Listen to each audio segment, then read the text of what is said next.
అంగీకరించడానికి సిద్ధంగా లేరు. ఎందుకంటే ఈ రకంగా వాళ్ళను రోడ్డున పడేస్తా ఉన్నావు కదా. ఒక్క సంవత్సరంలో 3 లక్షల మంది విద్యార్థులకి కోత పెడతావా?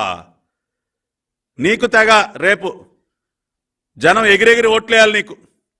నువ్వే మా జగన్మోహన్ రెడ్డే మా భవిష్యత్ అని చెప్పి నువ్వే మా నమ్మకం, జగనన్నే మా నమ్మకం, బోర్డులు పెడతా ఉన్నావు, సందుకొక బోర్డు. ఏంటయా నమ్మకం?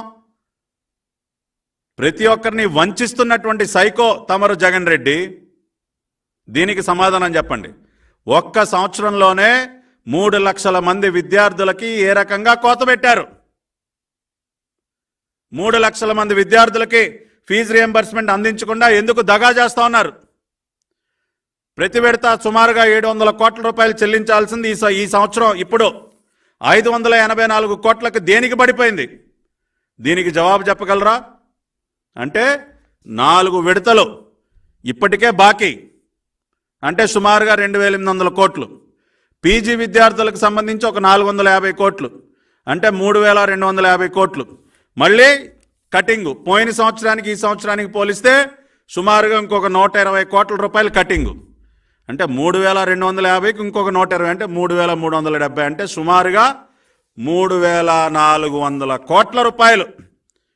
జగన్ రెడ్డి రూపాయి 2 రూపాయలు కాదు, 3400 కోట్ల రూపాయలు కటింగ్ అయ్యా. ఇప్పటికీ నువ్వు చెల్లించాల్సినటువంటి బాకీ. దాని గురించి మాట్లాడవా నువ్వు? ఇంకేమైంది? నీ టైం అయిపోయింది.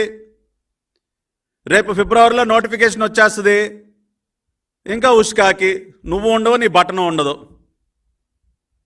అంటే దాదాపుగా 3400 కోట్ల రూపాయలు రాష్ట్రంలో ఉన్నటువంటి విద్యార్థులకి ఎగ్గొట్టినటువంటి గనుడు ఈ రాష్ట్ర ముఖ్యమంత్రి జగన్ రెడ్డి. లెక్క అర్థమైంది కదండి?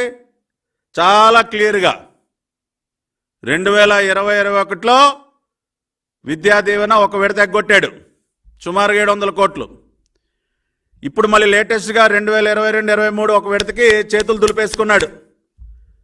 అది కట్టకుండా దానికి ఎగనామం పెట్టి మళ్ళీ ఇప్పుడు యాడ్, ఈ సంవత్సరం ఏదో మళ్ళీ ఫస్ట్ ఇన్స్టాల్మెంట్ చెల్లిస్తున్నా అని చెప్పి మళ్ళీ యాడ్